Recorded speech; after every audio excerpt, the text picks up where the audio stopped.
Vamos a hablar ahora de la sequía que viene afectando a nuestro país hace más de 10 años ya. Sabemos que este año vamos a tener el fenómeno de la Niña, lo que podría significar que podríamos tener un año aún más seco. A esto le sumamos que Coquimbo fue declarada zona de riesgo sanitario. Vamos a hablar de este tema, de cómo mejorar la gestión del agua desde la planificación de las ciudades. Acá en CNN Tiempo vamos a estar conversando de eso. Bueno, vamos a conversar de este tema con Martín Andrade, director ejecutivo de la Corporación Ciudades, y ya lo vamos a ver inmediatamente en la pantalla para saludarlo. Martín, ¿cómo estás? Bien, muy bien y también, bueno, muy preocupado por la situación que estamos viviendo en Chile con respecto al tema de la sequía. Esto es especialmente sensible para las ciudades. 9 de cada 10 personas en Chile hemos decidido vivir en las ciudades. Y las ciudades, si bien no es el mayor consumidor, las personas de este escaso recurso, lo que hagamos o dejemos de hacer en la materia puede definir muchísimo el desarrollo de nuestras ciudades y sobre todo de la calidad de vida de quienes las habitan. Muchas veces se ha hablado de racionar el agua. ¿Cuál es el riesgo que hay respecto al suministro de agua en nuestro país?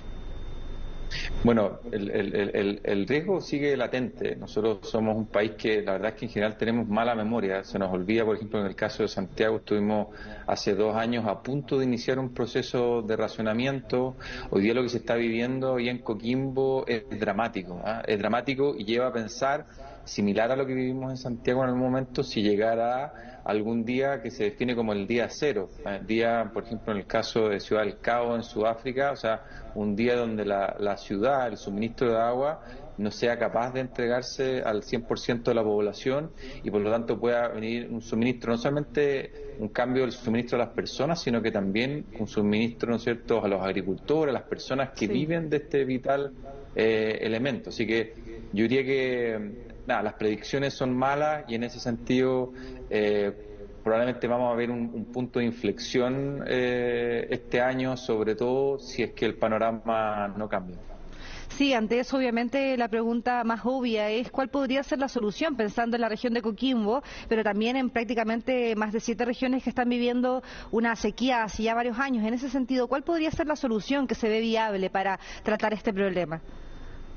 Mira, Daniela, está la complejidad del problema, es que esto requiere distintos ámbitos de trabajo. O sea, hoy día, lo primero, hay una discusión súper importante con respecto al tema del reciclaje del agua. Hoy día, hace muchos años, ya del 2018, existe una ley, digamos, sobre el reciclaje de agua, específicamente las aguas grises, pero todavía a la fecha no se dicta un reglamento, o sea, no se ha podido expandir esto en toda la ciudad. Imagínate tú lo que significaría eso, la cantidad de agua que se podría reciclar y que podría viabilizar no solamente proyectos, o sea, uso de la agricultura, sino que también uso del riego de parques, de jardines. Eso es un primer elemento. El segundo elemento tiene que ver con la tarificación. Hoy día está en discusión una tarificación que justamente desincentive el sobreconsumo. Eso se va a ver enfrentado también a la realidad. ¿Tendrán todas las personas los suficientes medidores? ¿Será eso realista cuando sabemos que muchas veces hay algunos medidores que abastecen a distintas casas, sobre todo en algunos lugares mayormente vulnerables? Pero la discusión de cómo poder avanzar hacia una tarificación que desincentive un uso indiscriminado del agua es algo que es súper importante. Ya conversamos también de la parte del paisaje. Hemos desarrollado muchas veces una imagen en relación a un diseño de los parques, de nuestras áreas verdes, que no se condice con el paisaje y vimos sobre todo hace 2 años atrás, cambios importantes en reglamento de los horarios de riego, cambios de paisaje, de pasar en muchas zonas de césped, en zonas incluso bandejones centrales que llegan a consumir en algunos casos 9 litros al día, pasar un paisajismo que requiera 1 litro o menos de 1 litro al día, son parte también de los desafíos que hoy día necesitamos poder avanzar. Así, efectivamente, son ese tipo de cambios, fuera obviamente de la concientización, los cambios que necesita. Hay también una discusión con respecto a los temas de infraestructura. Uno ve, por ejemplo, en el caso de Antofagasta, casi se llega a un 70% del agua que se produce ahí es producto de una política de desalinización.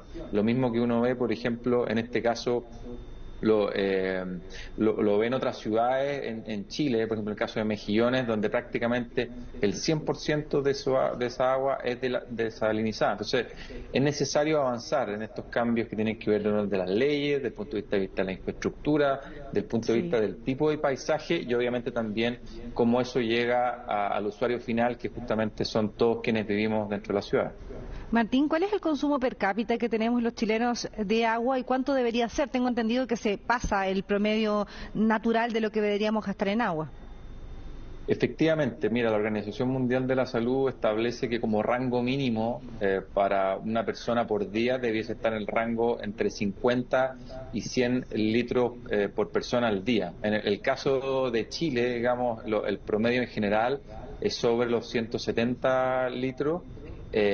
Pero tenemos algunas comunas que este promedio se dispara a 300, incluso casi llegando a los 400 litros por persona, mayoritariamente debido a que muchas veces con esa agua también se riegan los jardines privados en este caso, y por lo tanto hay un consumo muy importante de este recurso. Entonces, efectivamente, el sobreconsumo es una de las temáticas que hay que abordar y que probablemente se podría abordar a través de una tarificación que desincentive el uso que sea poco eficiente.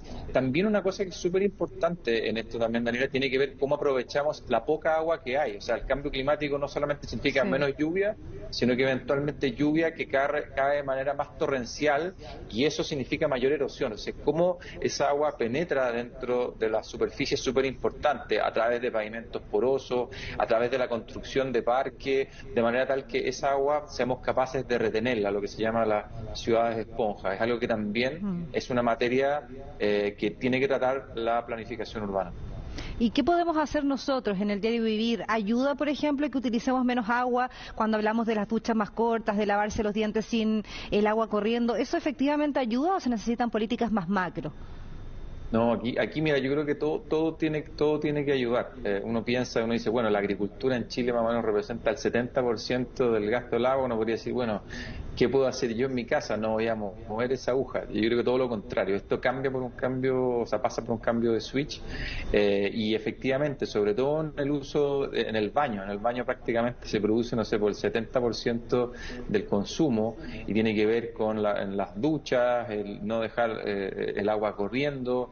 Y tiene que también, como tú también dices, temas más macro. O sea, el poder contar con un reglamento de uso de aguas grises podría significar que muchos hogares en Chile, muchos proyectos de vivienda social que se están generando o de nuevos desarrollos inmobiliarios, podemos hablar que toda esa agua que se genera en los lavamanos, los lavaplatos, etcétera, podría ser reutilizada para el riego de jardines, incluso para la industria agrícola que hoy día se ha visto fuertemente amenazada.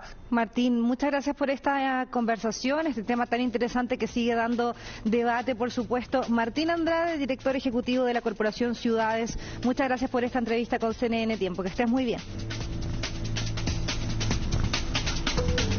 Muchas gracias, Daniela.